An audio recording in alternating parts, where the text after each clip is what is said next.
everyone. I hope you had a great spring break. And so today is a test day and we're going to get ready for that. If you will take out your test review, maybe something to write with, because we will do that after we've done our warm-up.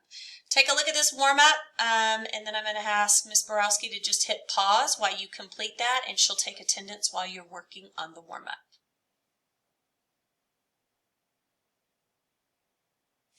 Okay, we're going to come back now. Let's look at our answers. So match the crustal feature to the boundary type. We have some different crustal features.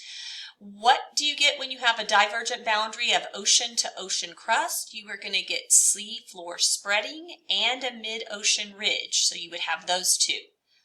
For a divergent boundary continental-continental, you are going to get a rift valley. Think of Africa.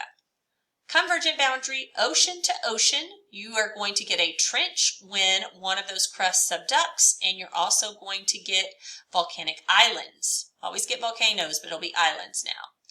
Number 4, convergent oceanic continental. The ocean will subduct underneath, so you're going to always get a trench, and on the continent side, you will get volcanic mountains, volcanic mountain range. And then number 5, convergent of a continent crust, you are going to get uplift folded mountains. Uplift folded mountains there.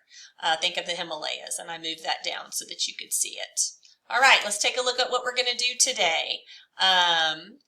It is March the 15th and 16th. Our learning target now, you're going to show me that you can relate plate tectonics to the formation of those different crustal features. And then how can we represent crustal features on a topographic map? You're also going to predict certain features and how they'll be reshaped by weathering and erosion with satellite pictures. So you want to make sure that when you're finished with our test today that you click turn in your test review after taking the test, and those in class will put it in the red basket and the substitute will then put it in the folder, and I'll get it when I get back. So let's take a look. We've got 4 things to do today. We're going to do a quick review of this information, so have your review sheet handy. You're going to take your test in the Aware Testing Center.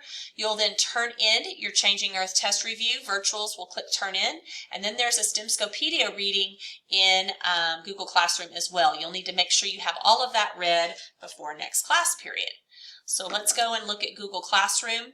Remember, we always scroll down, and you're going to complete things in 1, 2, 3, 4 order. So I'm going to ask Ms. Borowski to go through, and she will then play the test reviews. Those of you that are at home will play these reviews. It's going to probably take 15-20 minutes. Then you'll get into the Aware Testing Center, and we'll take care of our test. It's only 21 questions. Remember that your ID number is your username, and remember the format for your birthday as your password. So be careful because it's only 21 questions. You're going to make sure you turn in that test review here. Some of you may need to unsubmit it. And then here is your STEMscopedia reading. You will continue reading that on the device that you've been assigned. Good luck.